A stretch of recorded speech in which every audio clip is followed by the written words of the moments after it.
여러분들은 지금 안녕하신가요? 안녕하기 힘들어도 살아있는 우리들은 안녕해야 합니다.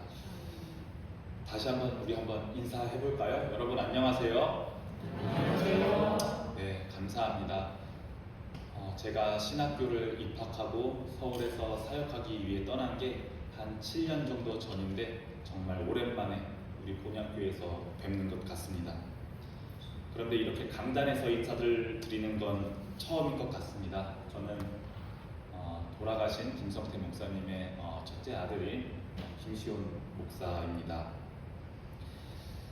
본향교회 성도님들의 안녕하냐는 인사 덕분에 사실은 안녕하기 힘든 상황과 안녕하기 어려운 조건 속에 있음에도 불구하고 그래도 안녕해야겠다는 힘과 위로가 됩니다.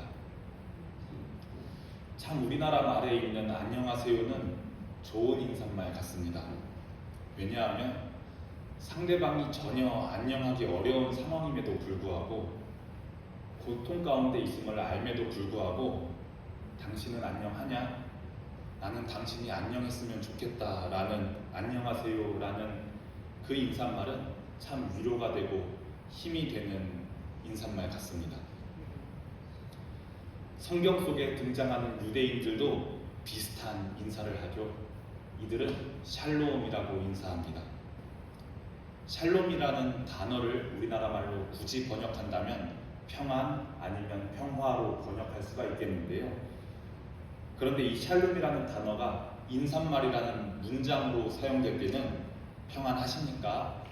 당신이 평화롭기를 바랍니다 라는 우리나라의 안녕하세요와 비슷한 인사말이 됩니다. 그런데 사실 우리가 성경을 읽다 보면 성경에 있는 여러 인물들, 그 인물들을 감싸고 있는 여러 이야기들을 살펴보면 유대인들의 삶은 평화롭거나 안정적이거나 평안한 삶과는 거리가 먼 것을 우리가 알 수가 있습니다. 성경 속 대부분의 히브리 유대인들은 억울하고요, 자기의 것을 빼앗기고요, 병들고요, 아프고요, 또 가난하고요, 앞길이 막막하고 어떻게 해야 할지 모르겠는 그런 삶을 살고 있습니다. 그들의 삶은 평안이나 평화와 부유, 걱정 없는 평화로운 삶과는 거리가 먼 것을 우리가 알 수 있습니다. 그럼에도 불구하고 그런데도 그들은 이렇게 인사합니다. 당신에게 하나님께서 주시는 평화가 가득하기를 바란다는 인사말 샬롬으로 인사합니다. 내 삶에 전혀 샬롬이 없지만 샬롬으로 인사합니다. 지금 오늘 여기에 하나님의 말씀을 듣기 위해 오신 여러분들에게도 하나님께서 주시는 샬롬, 하나님께서 주시는 평안과 평화가 가득하기를 축복하고 또 축복합니다. 그런 의미에서 우리 한번 앞뒤 옆에 있는 분들에게 이렇게 인사하면서 서로의 안녕을 묻고 축복해 주시기를 바랍니다.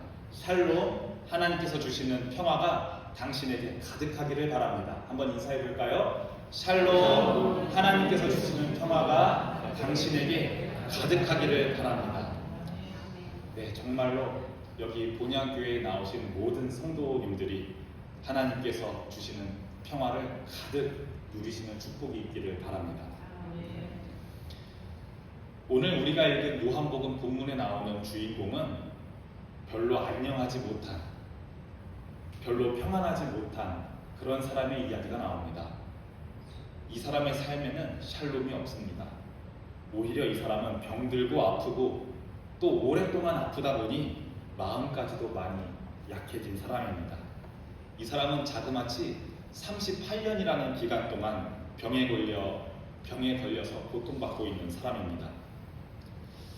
사실 우리가 환절기에 감기나 몸살만 걸려도 짧으면 한 주, 길면 2주 몸에 몸살이 나고 오한이 나고 하지 않습니까? 그런데도 그 아픈 1주, 2주 동안은 그 콜록콜록대는 아픔이 얼마나 농도 짙게 또 깊게 느껴지는지를 모릅니다. 감기나 몸살보다 더 나아가서 아마 꽤 긴 기간 동안 투병을 경험해 보신 성도님이나 투병하는 가족을 간호해 보신 성도님들은 아마 공감하실 수도 있을 텐데요. 오랜 투병은 그 누구와도 공유할 수 없는, 나의 피부로, 나의 살로밖에 느낄 수 없는 그 고통과의 대면입니다. 아마 병마와의 싸움이 얼마나 외롭고 얼마나 혹독한 싸움인지 알고 계실 겁니다. 간호해 보신 분들도 알 겁니다.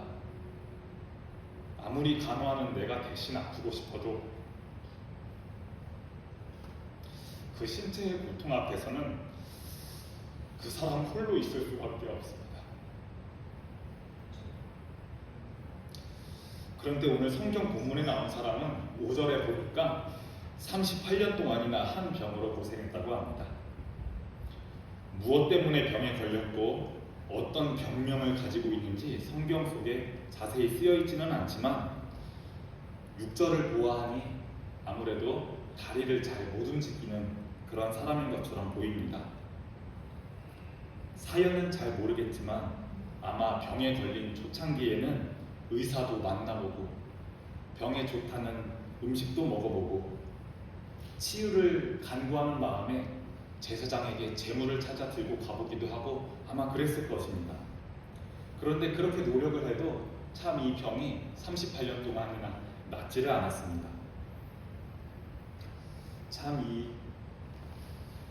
제 삶의 길이도 아직 38년이라는 기간을 채워보지 못했는데 이 38년의 긴 투병 기간은 이 병자의 육체의 아픔뿐만 아니라 정신적으로도 또 영적으로도 이 사람을 약해지게 만들기에 아마 충분한 기간이었을 것 같습니다.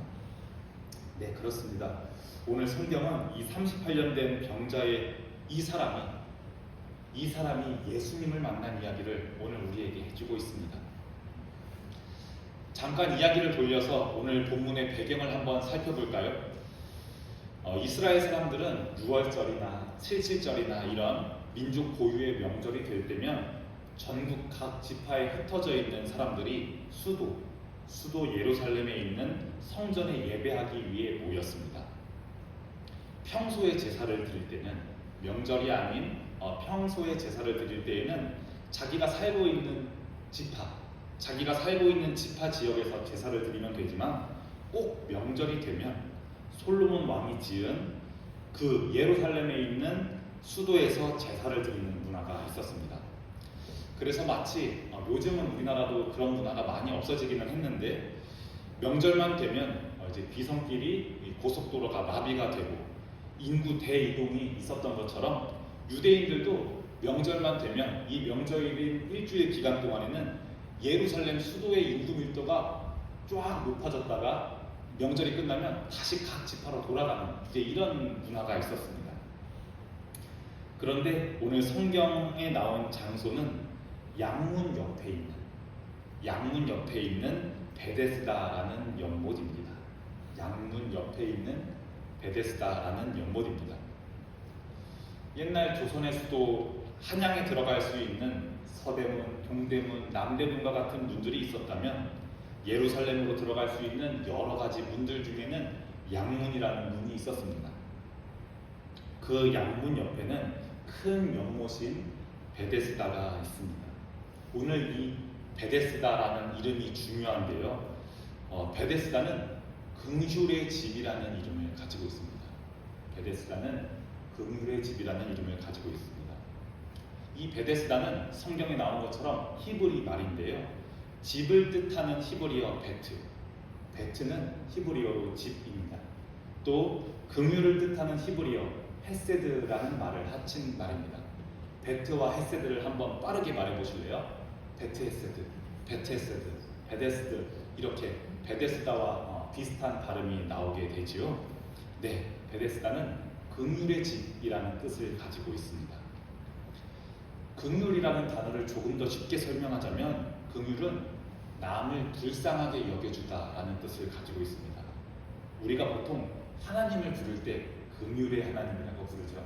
우리를 제발 불쌍하게 여겨주세요 라는 의미에서 우리는 하나님을 긍휼의 하나님, 우리를 긍휼히 여겨주세요 라고 부르곤 합니다. 그러니까 이 베데스다, 긍휼의 집을 다른 말로 하면 하나님께서 불쌍히 여겨주시는 곳, 하나님의 긍휼하심이 가득한 곳, 이제 이런 뜻이 되게 됩니다. 그런데 수도로 가는 예루살렘으로 들어가는 양문 옆에 있는 이 연못 이름이 왜 베데스다일까요?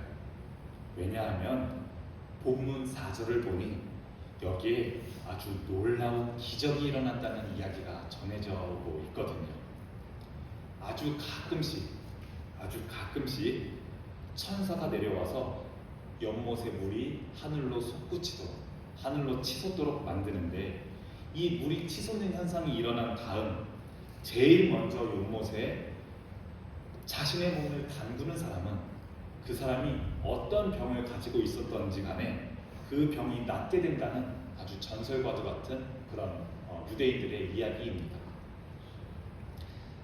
사실 근대 이후 현대의 성경을 연구하는, 특히 신약 성경을 연구하는 신약학자들과 히브리인들의 문화를 연구하는 역사학자들에 의하면 이 요한복음에 기록되어 있는 물이 움직이는 이런 현상은 아마도 이스라엘이 사막 지역이니까 사막 기후에 있는 지하에 있는 암석들이 이제 열을 받아서 압력이 증가해서 지하에 있는 물이 지면 위로 솟아오르는, 보글보글 끓면서 솟아오르는 간헐천 현상이었을 것이다 라고 추측하는 사람들이 많이 있습니다.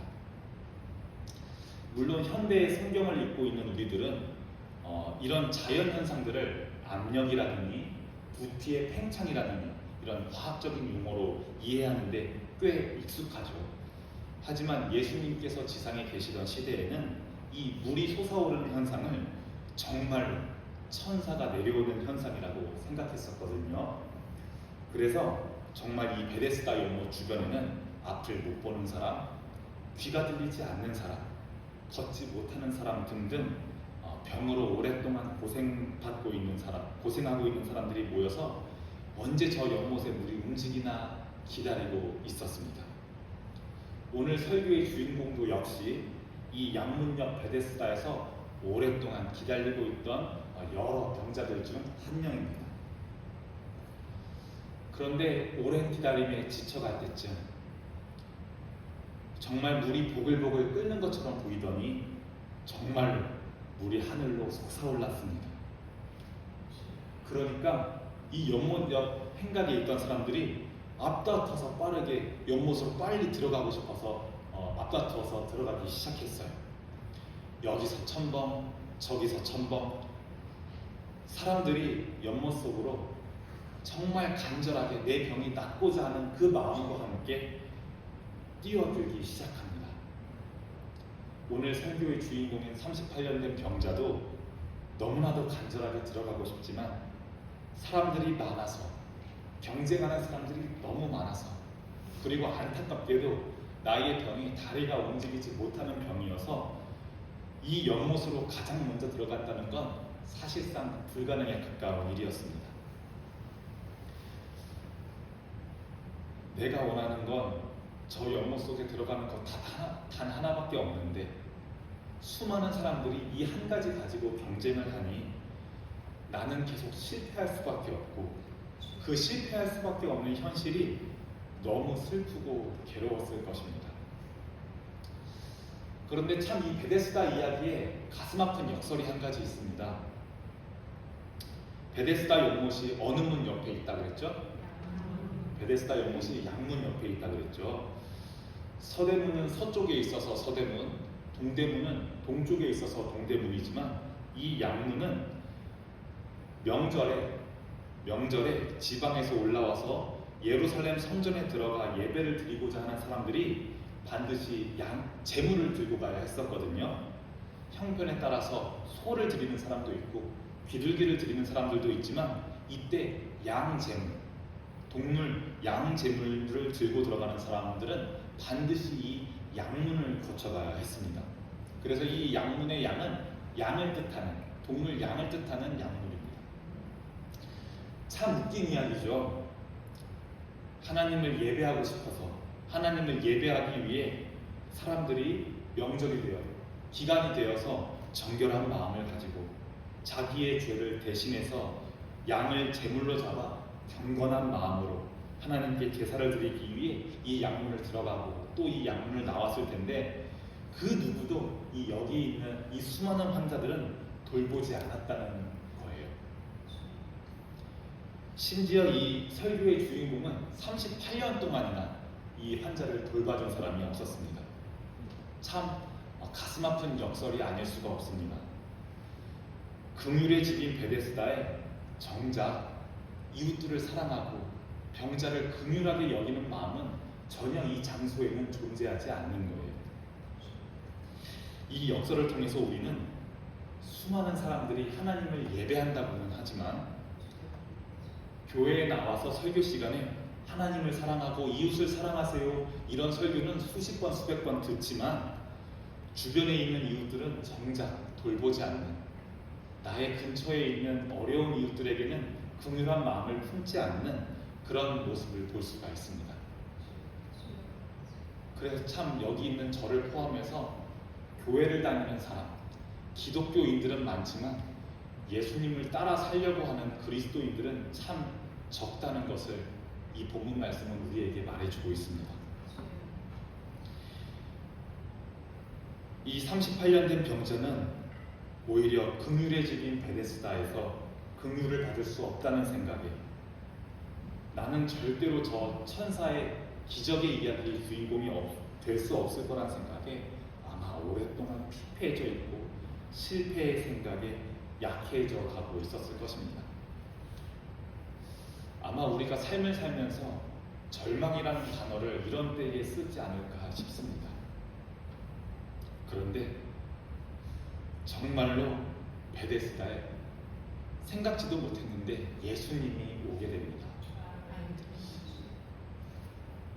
나는 예수님인지도 잘 몰랐어요. 그런데 예수님이 건넨 첫 마디는 네가 낫고자 하느냐? 당신의 병이 낫기를 원하십니까? 라는 질문이었습니다. 38년 동안 아무도 나에게 관심 가져주지 않고 아무도 말을 먼저 걸어준 사람이 없었는데 아마 말을 건네준 것만으로도 큰 위로가 되었을 것 같습니다. 설교를 준비하면서 이 말씀을 묵상하면서 저는 이렇게 상상하게 되더라고요. 우리가 좀 살면서 어려운 상태에 있다가 좀 외로운 상태에 있다가 누군가 우리에게 다가와주면 우리 막 할 말 안 할 말 그런 거 가리지 않고 막 신나서 주저리 막 내 이야기를 떠들잖아요. 이 사람이 얼마나 외로웠겠어요. 아마 이 사람은 신나서 자기 상황을 예수님에게 막 말했을 것 같습니다. 오, 선생님이 그 갈릴리에서 유명한 그 사람 맞죠? 제 이름은 누구누구인데요. 저는 언제부터 아팠는데요. 저는 여기를 두르면 다리 쪽이 막 아프고요. 수많은 사람들이 막 양문을 지나가는데 아무도 돌봐주질 않더라고요. 제가 지금까지 본 것만 해도 막 이러면서 저 갈릴리 지역에서 기적을 일으켰다고 소문이 난 예수님이 혹시 내 병도 고쳐줄 수 있지는 않을까 하는 마음에 간절히 예수님을 맞이했을 것 같습니다. 그런데 예수님은 정말로 이 사람의 병이 나을 수 있도록 도와줬습니다. 그런데 내가 생각했던 방법으로 도와주진 않았습니다. 여러분이 이 38년 된 병자라면 예수님이 나의 병을 어떻게 나을 수 있도록 도와주기를 원했을 것 같습니까? 저라면 예수님께서 이 연못의 물이 하늘로 솟구칠 때 재빨리 나를 연못에 넣어줄 거라고 생각했을 것 같습니다.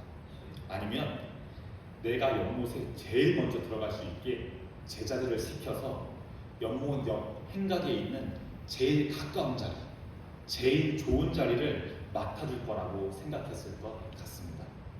아니면 예수님은 천사와 가까운 분이어서 천사가 내려오는 시간을 다른 사람에게는 알려주지 않고 나에게만 미리 귀띔해줬을 거라는 생각을 했을 것 같습니다. 그런데 예수님이 도와준 방법은 그런 방법들이 아니었습니다. 예수님은 그런 방식으로 도와주지 않으셨습니다. 예수님은 이미 내가 오랫동안 병들고 힘들고 아프고 상처받은 것을 이미 알고 계셨고, 아무도 나를 긍휼히 여겨주지 않는, 아무도 나를 불쌍하게 여겨주지 않는 긍휼의 집 이 베데스다에서 유일하게 나를 긍휼히 여겨주고 불쌍히 여겨주면서 말했습니다. 일어나서 네 자리를 들고 걸어가라. 이 한마디에 38년 된 병자는 걸어나가면서 이 요한복음 전반의 이야기가 마쳐지게 됩니다. 예수님은 38년 된 병자의 병만 고쳐준 것이 아니라 이 사람의 억눌렸던 마음도, 상처받았던 마음도 고쳐주었습니다. 긍휼함을 받지 못했던 마음, 다른 사람들 때문에 상처받았던 마음, 실패하는 삶을 살아갈 수밖에 없었던 그 소외되었던 마음이 치유되었습니다. 오늘 이 요한복음 말씀은 예수님은 우리를 찾아오시는 분이라는 것을 알려줍니다. 찾아오셔서 몸과 마음을 치유케 하시는 분이라는 것을 또한 알려줍니다. 그리고 평안과 평화를 주시는 분이라는 것을 알려줍니다. 그리고 여기에서 예배를 드리고 있는 우리들에게 내가 만나야 할 예수님이 어떤 분이신지를 잘 알려줍니다.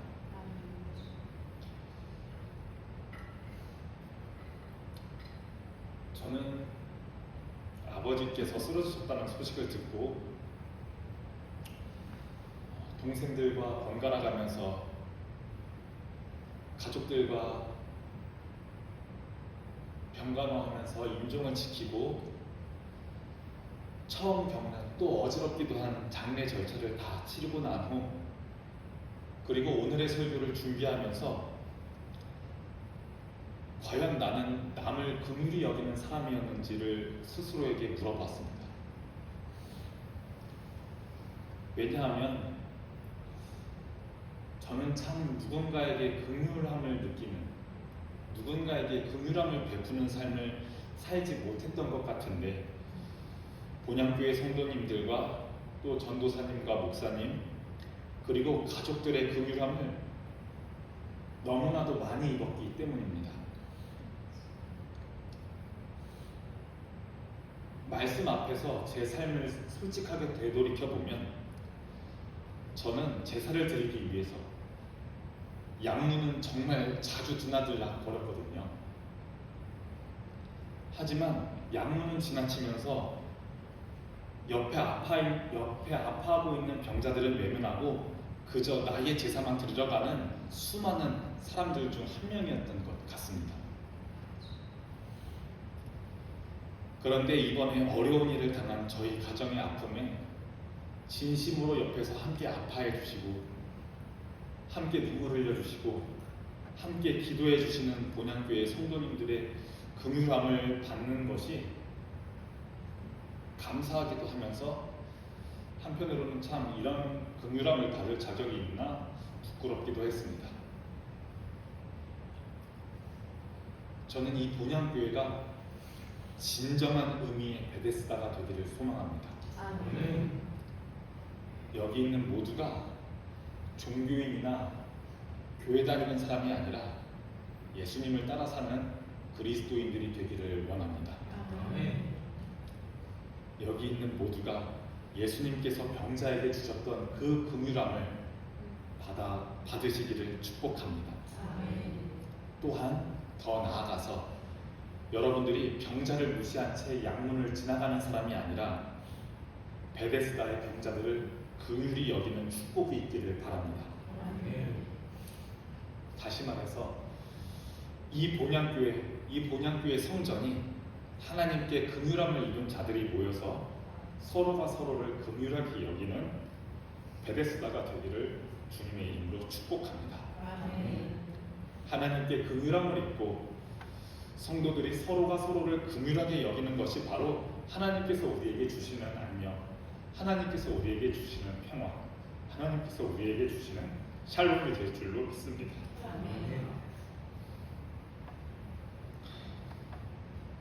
함께 기도하겠습니다.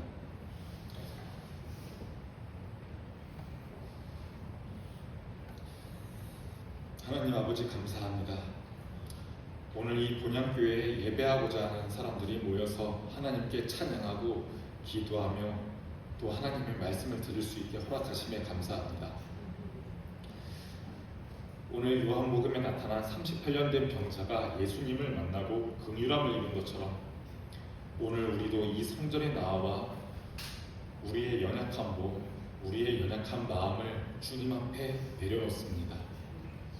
주여, 이곳에 나온 우리를 긍휼히 여겨 주시옵소서. 예수님의 이름으로 기도합니다. 아멘. 다 함께 찬송가 50장을 부르심으로 봉헌하겠습니다.